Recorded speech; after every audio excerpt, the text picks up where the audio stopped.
I was never afraid of the dark. In my line of work, darkness is just background noise. You get used to it when you spend days on end racking up miles on the highway, when the only thing that exists in the world is the cone of light from your headlights. But I was always afraid of mirrors. Or rather, of that moment when you accidentally glance at glass in the middle of the night and, for a split second, it seems like the reflection lags behind. Or like there's someone standing behind your shoulder who has no right to be there. You're probably thinking this is paranoia. Just exhaustion, tricks of the mind. I thought so too. Until that night on the M4 highway, when I realized that the most terrifying thing isn't seeing a monster in the mirror. The most terrifying thing is looking into black glass and not seeing yourself. This happened to me in the winter of 2019. I'm not asking you to believe me. I just want to warn you, if you ever check into a room that doesn't have a single mirror, run. Run while you still have a face. Turn off the lights. Get comfortable. This is a true story. In winter, the M4 dawn turns into an endless gray tunnel. When it snows, the world shrinks down to your windshield. You don't see fields, you don't see forests, only white flies rushing toward you, hypnotic, lulling, pulling your eyelids down. I'd been driving for 14 hours straight. The tachograph had been screaming for a stop for ages, but I wanted to make it to Voronezh. Stupidity. Greed. A standard mistake for a long-haul trucker who wants to close a run early. Somewhere around the 404th kilometer, I realized I was drifting off. It's a terrifying feeling. Your eyes are on the road, but your brain is already asleep. The truck swerved, the wheels biting into slushy snow on the shoulder. A sharp jerk of the steering wheel, a surge of adrenaline, and I was awake. My heart was hammering in my throat. I couldn't go on. Ahead, through the curtain of the blizzard, a dull blue sign glimmered. One letter was blinking, another was completely dark, but I made out the name, Preboy Motel. A strange name for a place in the middle of snow-covered fields, hundreds of kilometers from the sea. The building looked like a long barracks, clad in cheap siding that rattled in the wind like bones in a sack. The parking lot was almost empty. A couple of snow-buried sedans and one old semi with its marker lights off. I killed the engine. The silence after the roar of the motor hit my ears like cotton. Inside, it smelled of stale cigarettes, bleach, and fried onions, the universal scent of every cheap roadside hotel in Russia. Behind the counter sat a woman of indeterminate age. You know the type. A face like a baked apple, hair dyed an unnatural purple, and a look that made you feel like you personally owed her money. "Any rooms?"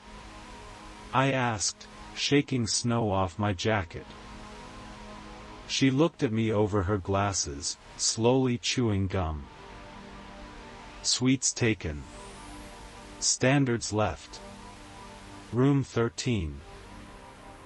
"I don't care, as long as there's a bed," I said, pulling out my passport and cash. She took the bill, but didn't hand over the key. Her eyes narrowed. "Renovations aren't finished," she muttered, staring somewhere at the bridge of my nose. "No mirrors. Took them down. Bathroom and room. New ones haven't been delivered yet." "I'll survive," I smirked. "Not planning to shave." She snorted strangely, as if I'd said something stupid I'd regret very soon. Suit yourself. No complaints. No refunds. She tossed a heavy brass key onto the counter. The number 13 was scratched into the fob. Classic. I was too exhausted to think about superstition. I took the key and headed down the long corridor. The carpet was worn through in places, the ceiling lights hummed like a transformer substation. The room was tiny. A bed, a nightstand, a chair. The window was covered with thick, dusty curtains. And sure enough, on the walls were pale rectangles where mirrors had once hung. In the bathroom, a single nail stuck out above the sink. It looked wrong. As if the room had been blinded. Deprived of its eyes. The walls were covered in cheap floral wallpaper, but the pattern shimmered if you stared at it too long. It was cold. The radiator under the window was barely warm. I didn't bother fully undressing, just shrugged off my jacket and boots, collapsed onto the bed in my jeans and sweater. Exhaustion hit me like a concrete slab. But sleep wouldn't come. You know that state of overtiredness when your body hums, but your mind keeps replaying the road? I lay there listening to the motel. Water dripping somewhere. Someone coughing behind the wall. Wind throwing handfuls of snow against the glass. Something was wrong with the room. I couldn't say what. I lay there with my eyes closed, but I could feel, with my skin, the emptiness where reflections should have been. Usually a room has some kind of shine, wardrobe glass, a mirror, a TV screen, even a window pane. Here, everything was matte, swallowing light. On the wall opposite the bed hung a small old television, the classic bulging CRT box. It was turned off. Its black screen was the only glossy surface in the room. It stared at me like the black eye of a cyclops. Eventually, I fell asleep. Heavy. Sticky. Dreamless. I woke suddenly, as if jolted. I opened my eyes and stared at the ceiling. The room was dark, but a street lamp outside leaked through a gap in the curtains, slicing the room in half with a thin gray stripe. I reached for my phone. 2:13 a.m. The deadest hour of the night. Why had I woken up? At first, there was silence. And then I heard it. A rustling. It wasn't coming from the corridor. Not from neighboring rooms. It was here. In the room. Xhrrk. Xhrrk. Like someone dragging a dry palm across the wallpaper. I froze. My breath caught. Survival instinct screamed, "Don't move." I lay pressed into the mattress, listening. The sound shifted. Now it was closer to the foot of the bed. A rat? A draft stirring the wallpaper? I tried to calm myself with rational explanations, but you can't fool your gut. The sense of another presence was so dense the air felt thick. Slowly, trying not to creak the springs, I slid my eyes toward the corner where a chair stood with my jacket on it. There was a shadow.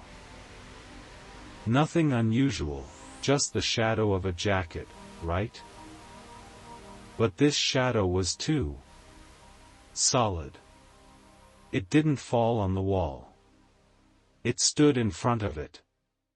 A dense clot of darkness, darker than the room itself. Then the shadow moved. This wasn't fabric shifting in a draft. The silhouette leaned slightly toward me. Ice ran down my spine. I wanted to jump up, scream, turn on the light, but fear paralyzed me. Sleep paralysis? No. I could move my fingers, I felt the cold sheet. This was raw, animal terror. A sound came from the corner. Not a rustle. A whisper. Very quiet, right at the edge of hearing. Like dry leaves rubbing together. Andre. My name. It said my name. But not the way a person calls someone. It savored the sounds, as if tasting them. I snapped. I sat bolt upright and grabbed my phone, turning on the flashlight. The beam swept the room. Empty. The jacket hung on the chair. The chair. Peeling wallpaper. No shadow. No silhouette. I exhaled, my heart slamming against my ribs hard enough to hurt. What a load of crap. I whispered to myself. My voice shook. I got up to wash my face. I needed to get myself together. My legs felt like cotton. I went into the bathroom and flicked the switch. The dim bulb blinked, then lit the room with yellow light. I leaned over the sink and turned on the tap. The water was icy. I splashed my face, snorting, driving away the remnants of the nightmare.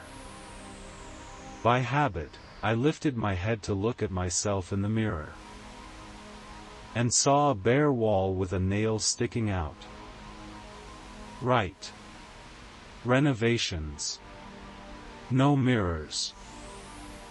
In that moment, the absence of a reflection hit me harder than any monster.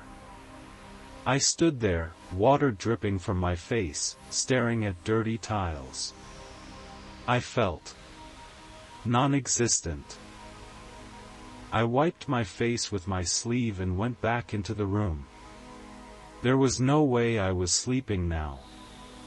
I needed to get dressed and get the hell out of here. To hell with the fatigue, better to sleep in the cab on the shoulder than here.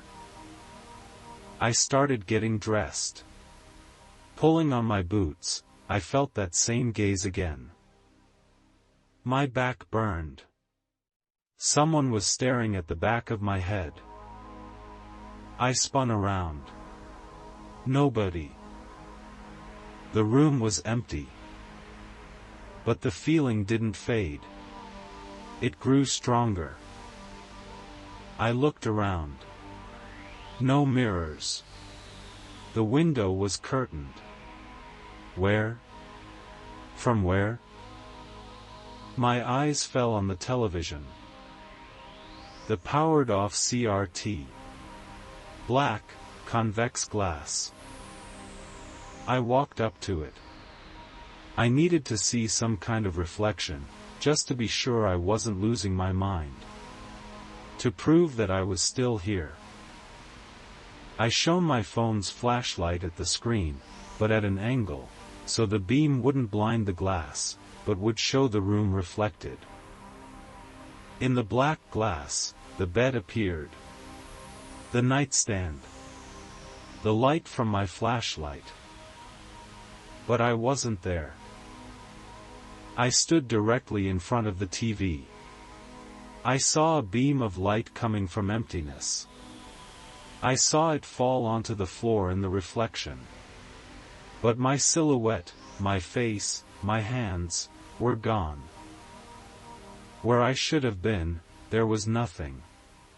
Transparent air. My brain refused to accept it. I waved my hand in front of the screen. Nothing moved. And then I saw it. In the reflection, behind the spot where I should have been. someone was sitting on the bed. In reality, the bed was empty. I'd just gotten up. But in the black glass of the TV, on the rumpled sheet, sat a person. Or rather, something shaped like a person. It was gray, as if molded from dust and ash. Long, unnaturally thin limbs. And the face. It had no face. Just a smooth surface, like a mask.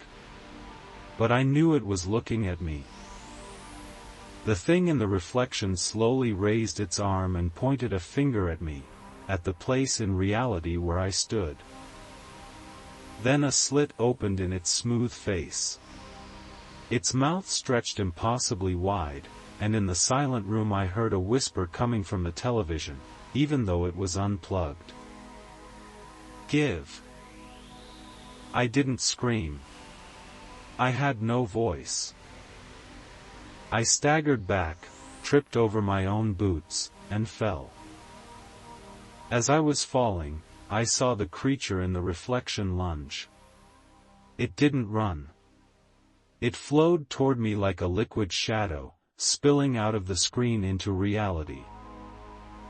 I was on my feet in a second, the kind of speed only someone fighting for their life can manage. I grabbed my jacket, forgot my bag, yanked open the door, and burst into the corridor. I ran down the hall without feeling my legs. It felt like the floor was melting under me. Behind me, from the open door of room 13, something followed. Not footsteps, but a sound, the sound of wet meat slapping against concrete. I tore into the lobby. The receptionist was still sitting behind the desk, as if time hadn't moved. She didn't even look up as I flew past her toward the exit, gasping. The door to the street didn't give right away. I rammed it with my shoulder, whining in terror. Finally, cold winter air slammed into my face. I ran to my truck.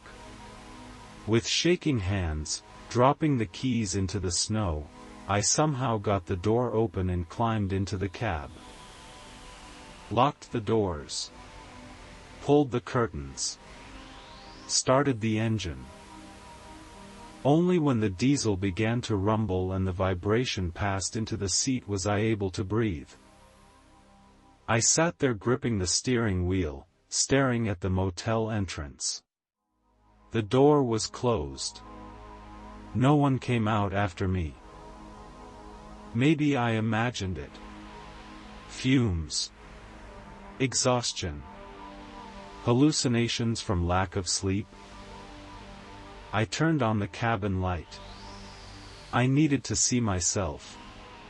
To make sure I was me. I flipped down the sun visor and opened the small mirror. My face stared back at me. Pale, red-eyed, twisted with fear. Stubble. The scar on my chin. It was me. I laughed hysterically. Just a nervous breakdown. Overworked. Less coffee, more sleep. I wiped sweat from my forehead, looking into the mirror. And then my smile in the reflection froze. I stopped smiling. I lowered the corners of my mouth, feeling my face go rigid. But my reflection. It kept smiling. Wide. Toothy. Malicious. For a split second, the eyes in the reflection turned completely black, no whites at all. I screamed and snapped the visor shut, punching it so hard the plastic cracked. I slammed it into gear and floored it, without warming the engine, without checking the brakes.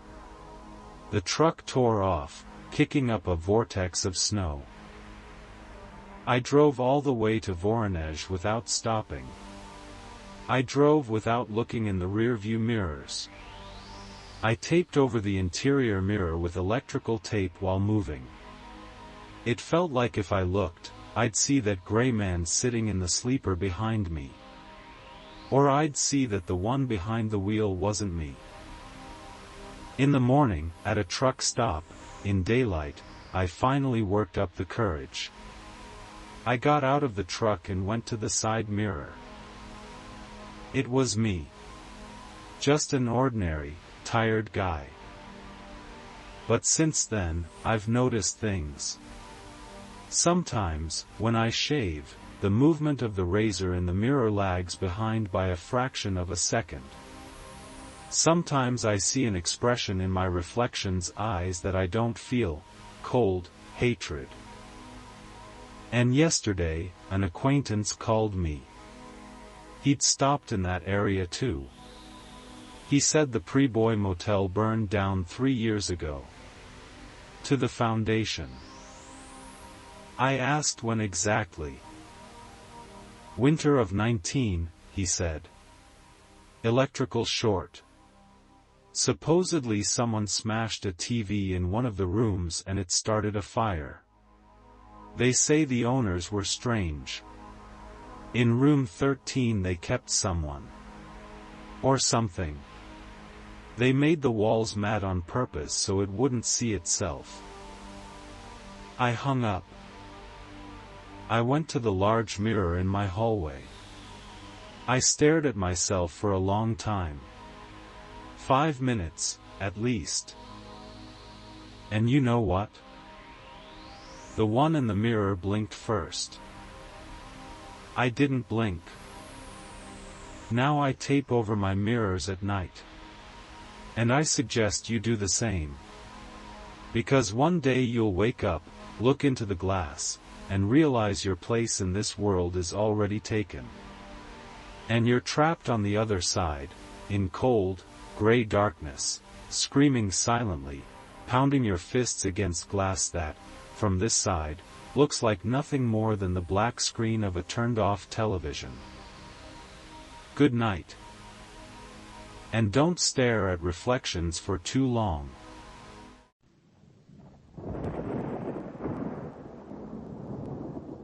I woke up to my own scream, but the sound got stuck in my throat as a dry rasp.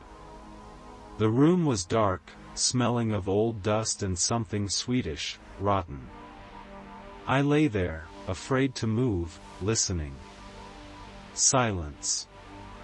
Absolute, padded silence of a roadside motel. Then, through the low hum of the air conditioner, I heard it. A rustling voice, like dry leaves skittering across asphalt. It wasn't coming from the corridor. Not from behind the door. It was coming straight from the ventilation grate above my bed. Sergey. Lie still. It's not time yet. I slid my eyes toward the strip of light under the door. Out there, in the corridor, someone was standing. I knew it because the light was broken, interrupted. But there was no shadow. No shadow at all. Many of you will think this was just a nightmare of an exhausted driver. A hallucination brought on by caffeine and 12 hours behind the wheel. I would have thought the same. If, fleeing that place in the morning, I hadn't looked into the registration log. This really happened, in the summer of 2021, on the M7 highway. And I still sleep with the light on. Turn off the lights. Check the locks. This is a true story. It all started with ordinary fatigue. You know that state when the road markings start to blur, and the glare of oncoming headlights feels physically painful? I'd been driving for 12 hours already. Heading from Kazan to Moscow, hoping to cover most of the distance in one stretch, but my body began to fail. My eyes were sticking shut, my reactions slowing. When I nodded off again and the car drifted onto the shoulder, kicking up a cloud of gravel, I knew that was it. Enough. I needed sleep, or I'd end up killing myself. The navigator showed the nearest major city was still far away, but road signs promised lodging in 5 kilometers. Transit Motel. Not exactly an inspired name, but I didn't care. I needed a horizontal surface and silence. It was around 11 at night when I turned off the highway onto a gravel parking lot. The place looked ordinary. A 2-story building of dirty white brick, a faded neon sign with the letter M nervously flickering, emitting a faint buzz. Only a couple of trucks and an old Niva were parked outside. Deserted. The hot July air, even at night, was sticky and heavy, smelling of warm asphalt and gasoline. I shut off the engine. The silence dropped instantly, stuffing my ears after the monotone roar of the road. I grabbed my bag and headed for the entrance. The door jingled with a cheap bell, announcing my arrival. Inside, it was cool, too cool. The air conditioner was blasting, circulating the scent of a cheap ocean breeze air freshener that failed to mask the stale stink of tobacco. Behind the tall reception desk, half lost in shadow, sat a man. He didn't look up when I came in. Just sat there, buried in some magazine. He looked about 50, balding, sparse greasy hair slicked back, an old white shirt yellowed with age.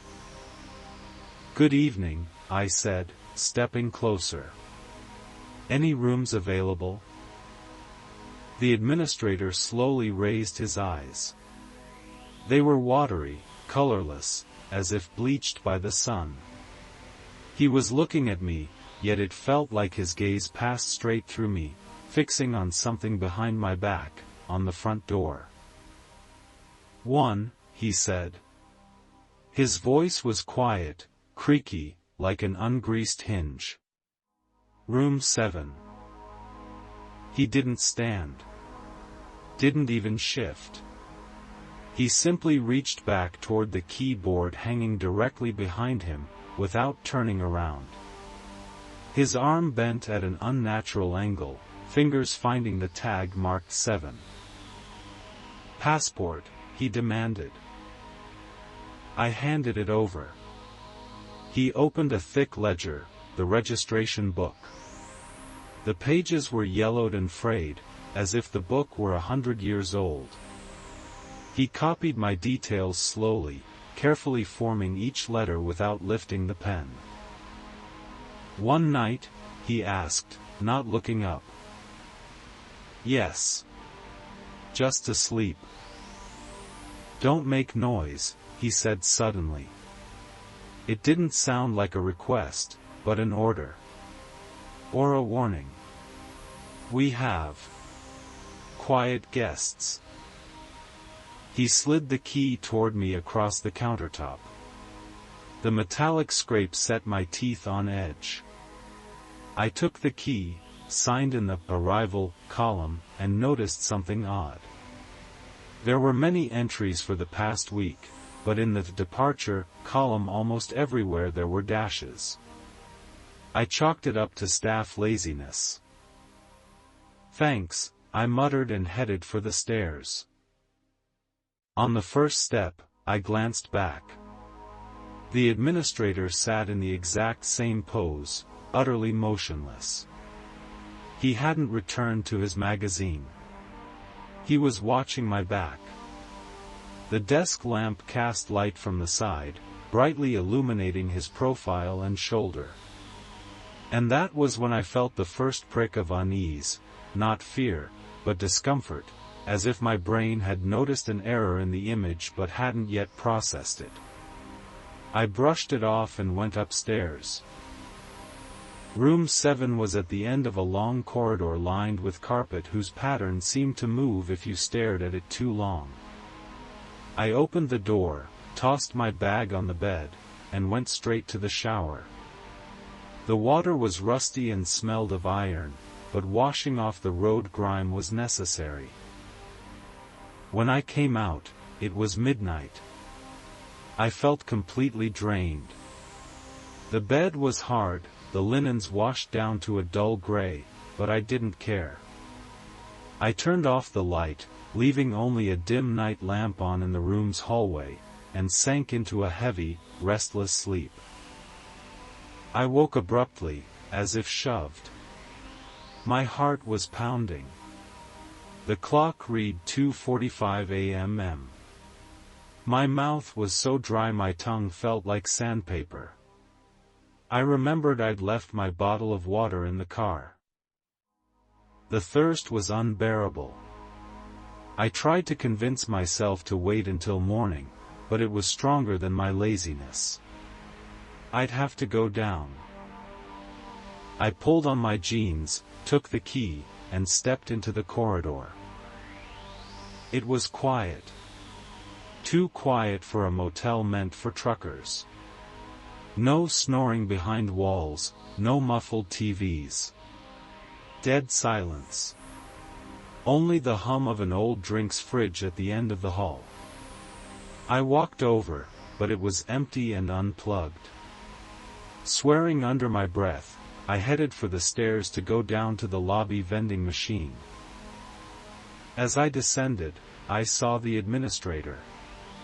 He was sitting in the exact same pose as 3 hours earlier. Hands folded on the desk, head slightly tilted. It looked as if he hadn't blinked once in all that time. Only one lamp was on in the lobby, the same desk lamp by him. Everything else drowned in thick shadows. "Excuse me," I called softly, approaching the counter. "Is the water machine working?" No answer.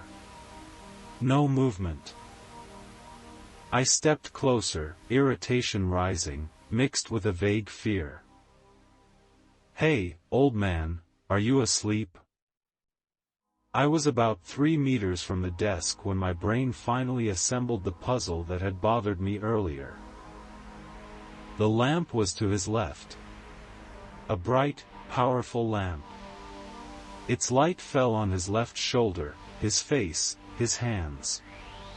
On the countertop, it cast long shadows from the pen holder, the stack of business cards, even a small potted plant. But from the administrator himself, there was no shadow. None at all. The light passed through him, or curved around him, I don't know. The countertop to the right of his figure was brightly lit, though a dense black shadow from his torso and head should have been there. The floor behind his chair was evenly illuminated as well. I froze. Cold ran down my spine, raising the hair on the back of my neck. This was physically impossible. Maybe it was a trick of the light? An optical illusion? I stepped sideways, changing the angle. Nothing. The objects around him had shadows.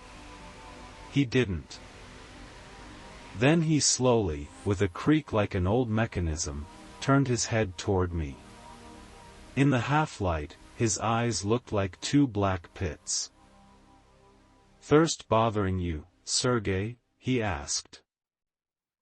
He didn't open his mouth. I swear his lips didn't move.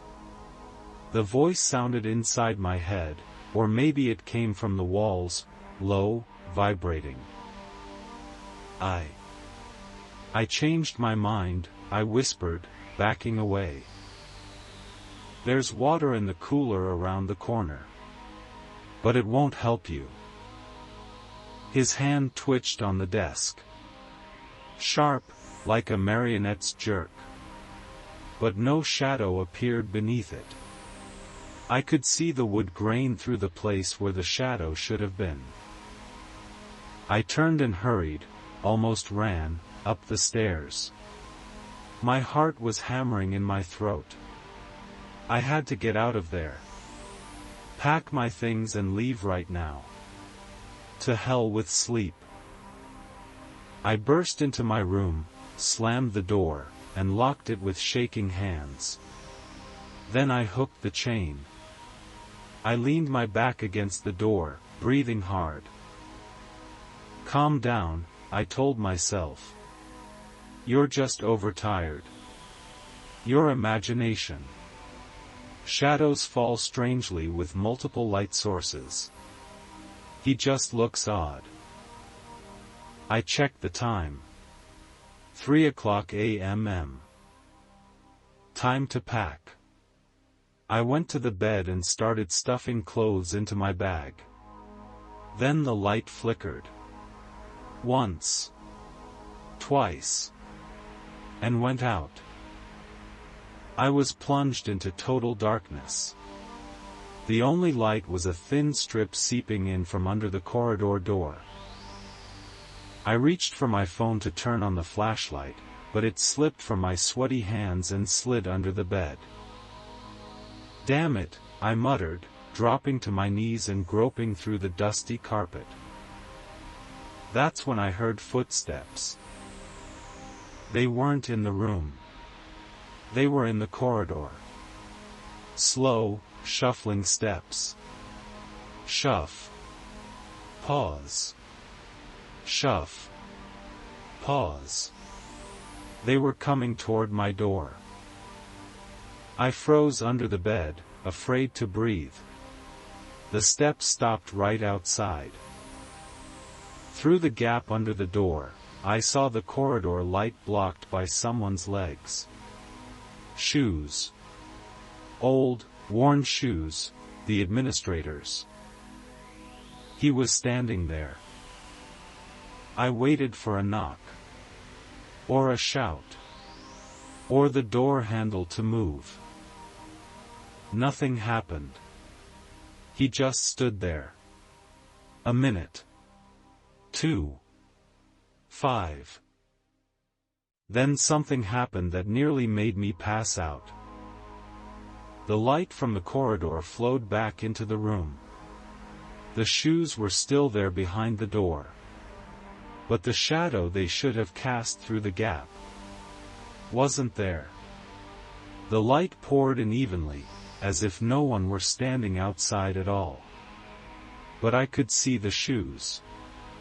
I could see the toes. It broke every law of physics. He was standing there, blocking the light with his body, yet the light passed straight through him. I crawled away from the door to the far corner of the room, toward the bathroom. Found my phone and clutched it like a weapon. Then a floorboard creaked.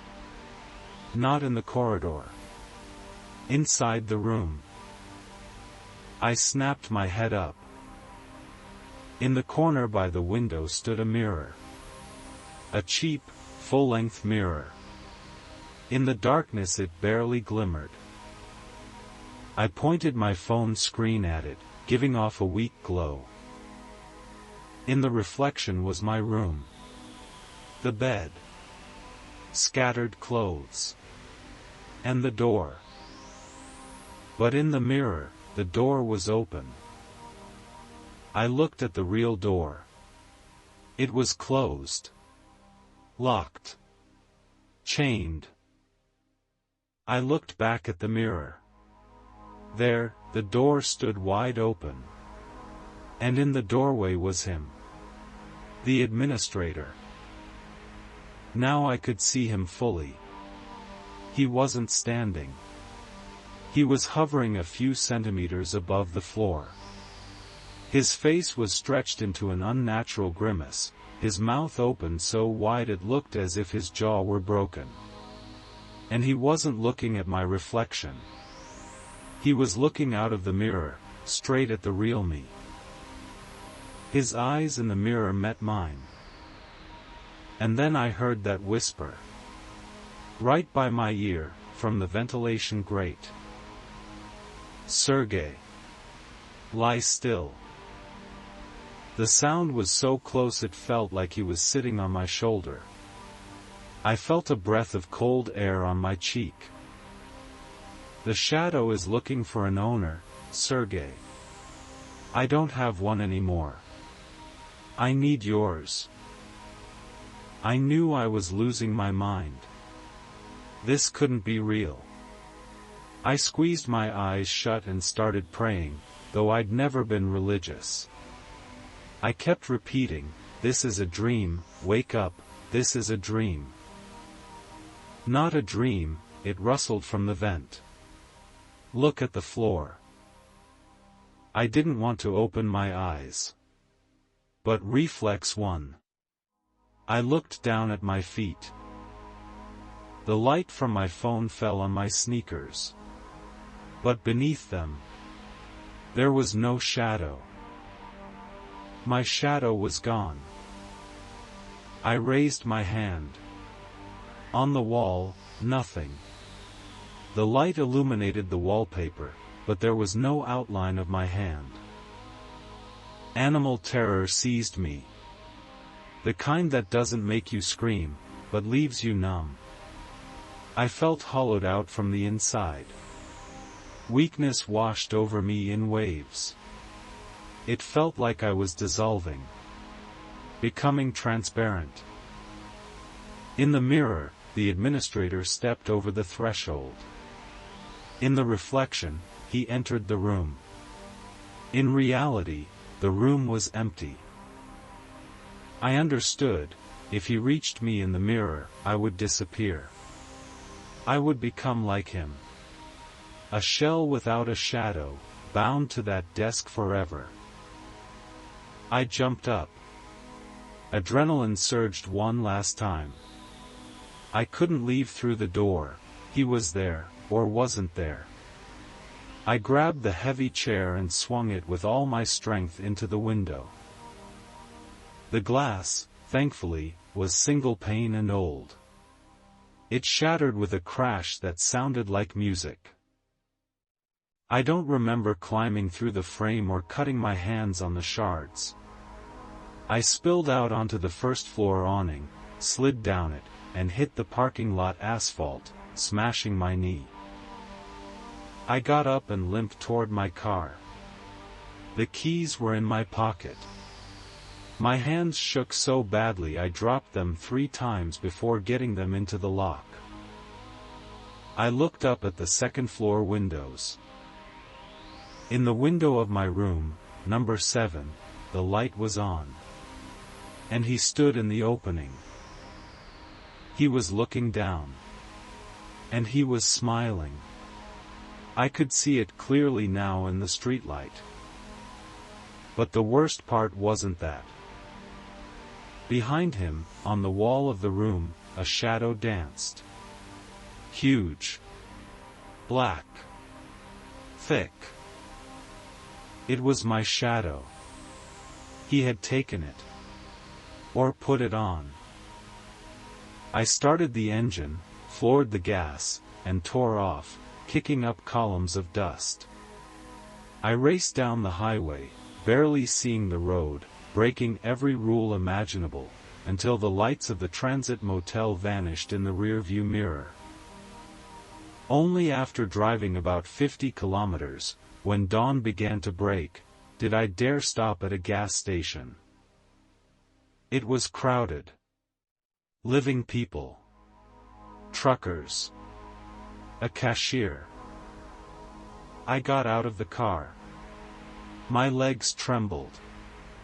The sun was just rising over the horizon, casting long morning rays across the asphalt.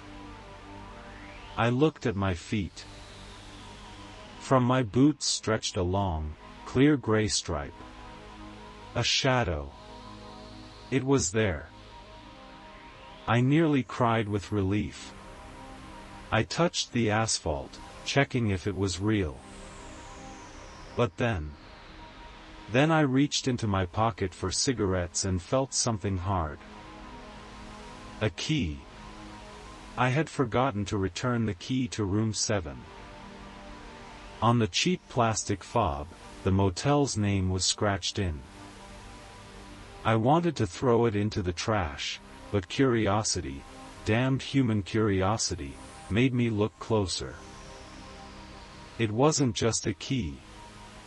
Glued to the fob was a piece of paper, clearly torn from that same registration log. On the scrap, in my own handwriting, were my details, Sergey V. And in the departure column, in the administrator's neat, curling script, was written: left. Shadow stayed. Debt paid. I threw the key into the nearest ditch. I never drive the M7 at night anymore. I bought powerful floodlights for my country house. I hate the dark. But the worst happens on sunny days. Sometimes, when I'm walking and the sun is at my back, I look at my shadow. And it seems as if it moves a fraction of a second after me. Or as if its outline isn't my figure in a jacket, but a hunched, balding man in a shirt. And sometimes, in complete silence, I hear a whisper from the ventilation.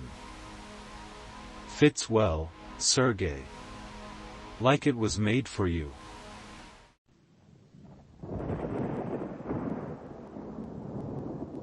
Have you ever wondered why, in certain places, time seems to thicken? Why, in old roadside motels that smell of dampness and cheap tobacco, you suddenly feel as if you've been there before? As if you're not a guest at all, but part of the interior, no different from the faded wallpaper or the flickering lamp in the corridor. I had never thought about it either. Not until that night on the E95 highway. I saw my own name in the registration book. The handwriting was mine. The signature was mine. Only the check-in date read, October 12, 1982. 7 years before I was born. This didn't happen in a movie. It happened to me. And the most frightening part wasn't finding that entry. The most frightening part was the man in the old coat standing behind me, who quietly said, "At last you're back. The coffee's gone cold. Turn off the lights. Check the locks." This is a true story. It all began with the rain. Not just an autumn downpour, but a solid wall of water that seemed determined to wash my car off the asphalt and into the ditch. I was driving back from a business trip, exhausted, head pounding, with only one desire, to crawl into my own bed. But the E95 that night was against me. The wipers couldn't keep up. The headlights tore only muddy silhouettes from the darkness, trees hunched like old men. It was around 2 in the morning when the engine began to sputter. At first barely audible, then more insistently, until the car simply started losing speed at the 150th kilometer marker, in the middle of a dead forest. I knew this stretch of road. A bad place. There was almost never any signal here, and the nearest large city was still 70 kilometers away. I rolled on inertia, praying to see at least a single light. And I did. The sign flickered as if it had arrhythmia. Neon letters, half of them burned out, spelled, "Roadside Shelter." A name better suited to a homeless refuge than a hotel. But I had no choice. I turned onto the gravel lot. It was empty, except for an old Volga sunk into the ground without wheels in the far corner. I killed the engine. Silence pressed in instantly, broken only by rain drumming on the roof. You know that feeling, sitting in a car at night, afraid to step out into the darkness? As if your body itself is warning you, don't do it. Stay here. Lock yourself in. But logic argued otherwise. I needed rest. And a phone to call a tow truck in the morning. I pulled my jacket over my head and ran for the entrance. The door yielded with a heavy creak, and I was hit by a smell I will never forget. The smell of stagnant time. Old dust, boiled onions, and something Swedish, like wilted flowers. Inside, it was dim. No one stood behind the reception desk. Only an old television in the corner hissed with white noise. I pressed the bell. A sharp, rattling sound echoed through the empty lobby. "Hello?" I called. My voice sounded pathetic. That's when I noticed him. In the corner of the lobby, sunk into a deep leather armchair that looked like it had been dragged from a dump, sat a man. He looked about 50, maybe a bit older. He wore a heavy tweed coat, clearly moth-eaten, and an old-fashioned cap. He wasn't watching the TV. He was watching me. On the coffee table in front of him stood a thermos. Old. Red. Scratched on the side. And 2 cups. "Good evening," I said, feeling a chill crawl down my spine. Not from a draft. From his gaze. It was too calm. Too knowing. He nodded slowly, the corners of his lips twitching in a faint smile. "Terrible weather," he said, his voice creaking like gravel under tires. "But you made it. We were waiting." "We?" I repeated, glancing around. "Me and this old hotel," he chuckled, unscrewing the thermos lid. "I live here. Room 9. Anya, right?" I froze. I hadn't introduced myself. I wasn't wearing a badge. My car was outside in the dark, no way to see the plates. "How do you?" "You have Anya's face," he cut in, pouring steaming coffee into one of the cups. "And her walk. You always tilt your head slightly to the right when you're tired." At that moment, the administrator came out of the back room. A heavy-set woman with a weary face and dark circles under her eyes. When she saw me, she forced a routine smile, but the instant her gaze fell on the man in the chair, the smile slid away, replaced by pure, animal terror. She went so pale I thought she might faint. "Good evening," she stammered, trying not to look toward the chair. "One room?"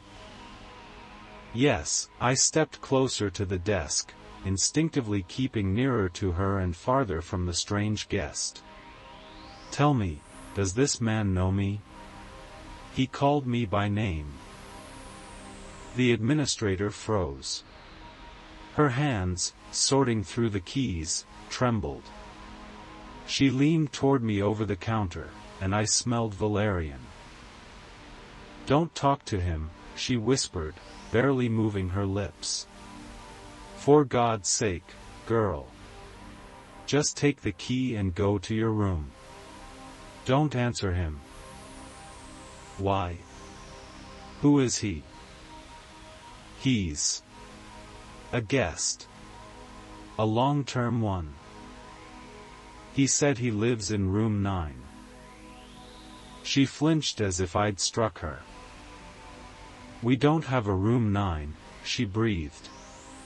"After the renovation, it goes straight from 8 to 10. 9 has been closed for 30 years. A utility room." I turned around. The man in the coat raised his cup as if toasting me. "The coffee's getting cold, Anya," he called cheerfully. With cinnamon, just how you like it. I did like coffee with cinnamon. Only my closest people knew that. Your key, the administrator shoved a heavy metal fob with the number 5 into my hand. Second floor, to the right. Lock yourself in and don't come out until morning. I'm serious. If you hear knocking, don't open.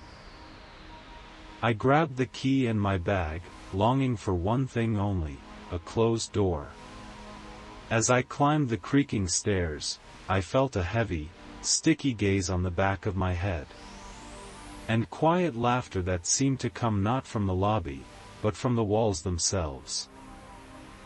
Room 5 was as dreary as the rest of the hotel. Faded floral wallpaper. A bed with a sagging mattress. The smell of old dust. But it had a lock. I turned the key twice, then hooked the chain. My heart hammered in my throat. I tried to calm myself. Just a crazy old man. A local lunatic they let in to warm up.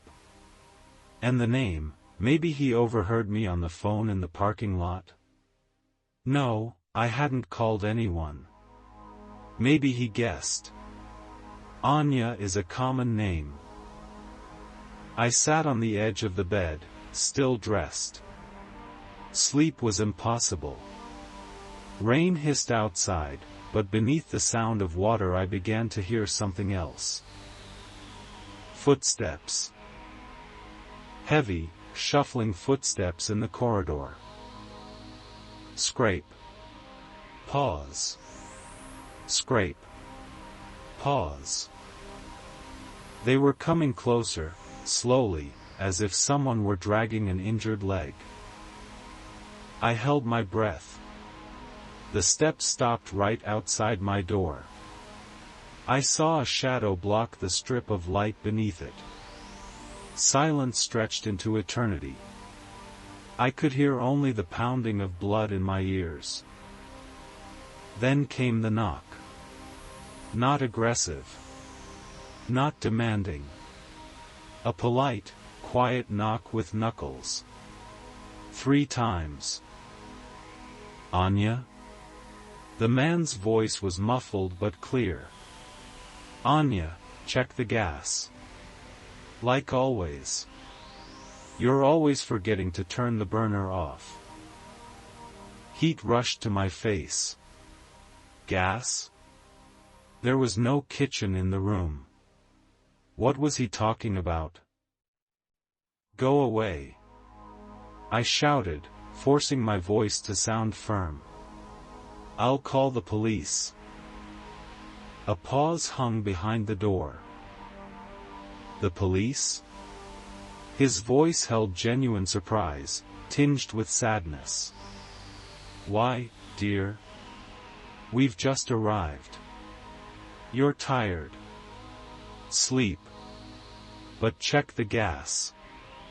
I don't want what happened last time to happen again. What happened last time?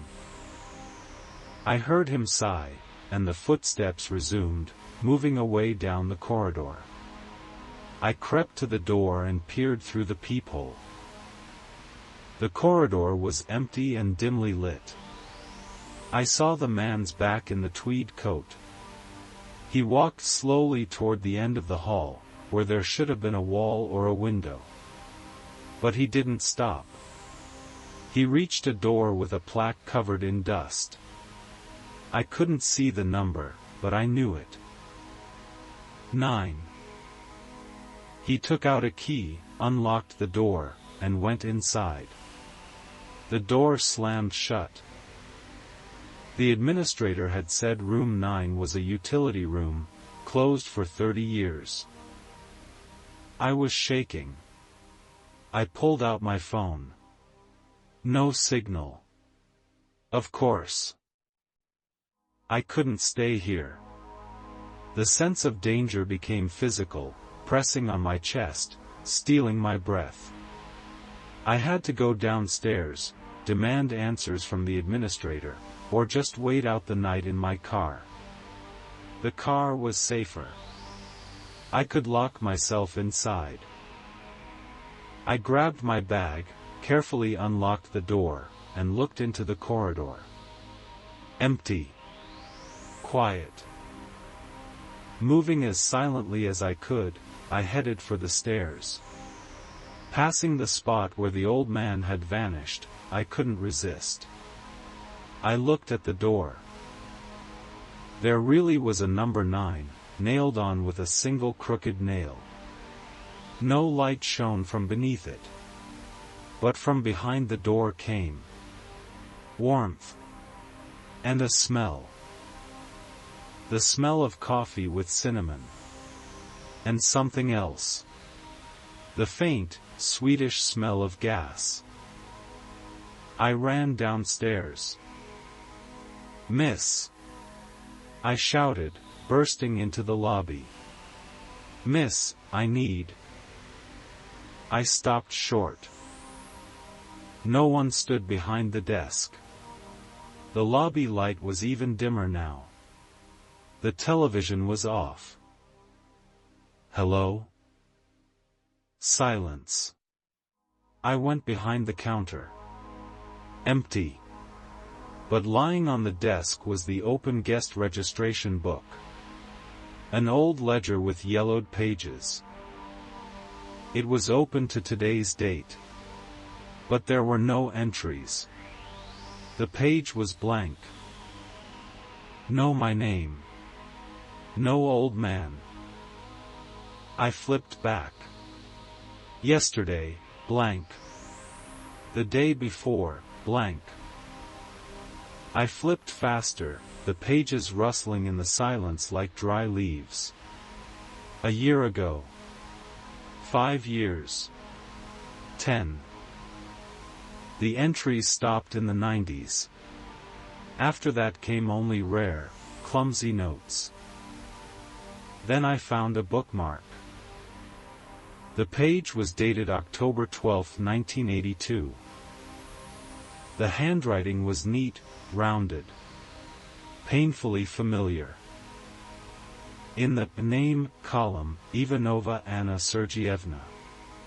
My name. In the room column, 9. In the notes column, permanent residence. The room spun. I grabbed the edge of the counter to keep from falling. It was my handwriting. The same curls on the letters, the same slant.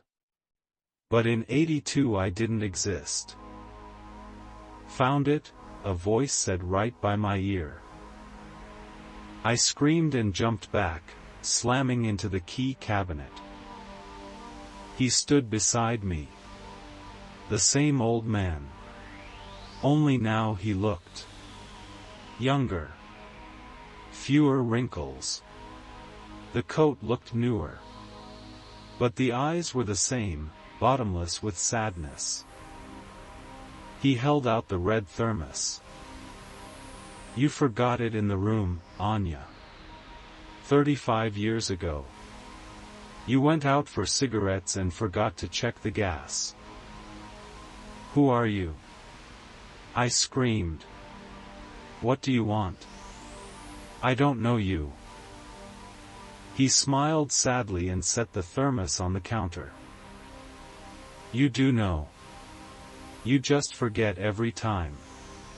The circle closes, Anya. You arrive, you check in, and then there's an accident. Gas. A spark. And we wait again." "What accident?" "I'm alive. I just got here." "Look at the parking lot," he said quietly. I slowly turned toward the window. The rain had stopped. In the light of the single lamppost stood my car. But it looked wrong. It was rusted. The windows were smashed. There were no wheels. It had sunk into the ground up to the sills, tangled in dry grass. It was the same wreck I'd noticed when I arrived. "No," I whispered. "That's impossible. I just drove it. The engine's still warm." "The engine cooled in 82, he replied. "You fell asleep at the wheel, Anya. You didn't make it to the hotel. You hit a tree at the 150th kilometer. And here. Only a part of you came. The part that wanted to go home." I backed away. "No. You're lying. This is nonsense. I'm real. I feel cold. I feel fear.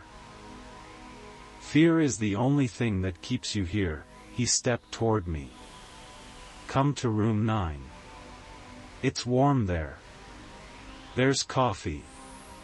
We can fix everything. This time you'll turn the gas off." I looked at the thermos on the counter.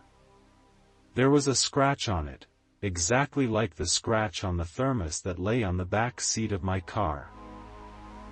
I grabbed the car keys from the counter, my keys, lying there though I didn't remember putting them down, and bolted for the door. "Anya, stop," he shouted, and for the first time there was a threat in his voice. "There's nothing out there. Just the forest." I burst outside. Cold air slapped my face. I ran to the car, not the rusted one, but mine, whole and intact, standing right beside it. With shaking hands I shoved the key into the lock. It wouldn't turn. I looked back. The hotel doors stood open. He was in the doorway. Beside him stood the administrator. Now I saw her face was gray as ash, and her clothes were old-fashioned, straight out of the 80s. They just watched. They didn't chase me. "Open, damn you!" I screamed, yanking the handle. The lock clicked. I fell into the seat, slammed the door, and locked it. Key in the ignition. Turn. Silence. Turn. The engine coughed. "Come on, please." The motor roared to life. I switched on the headlights. The beam caught the figures at the entrance. The old man raised his hand and slowly waved. His lips moved. I couldn't hear him, but I could read lips. "Check the gas." I floored it. The car tore forward with a screech, spraying gravel. I didn't look in the rearview mirror. I flew down the highway, barely seeing the road, until the lights of a gas station appeared ahead. A real one. Modern. Bright. With people. With a coffee machine humming loud and solid and real. I sat in the car for another hour, unable to get out. I was shaking so hard my teeth chattered. When I finally calmed down, I reached back to grab a bottle of water from the back seat. My hand hit something hard. I turned on the interior light. On the back seat lay my red thermos. It was old. The paint was peeling. The metal dented.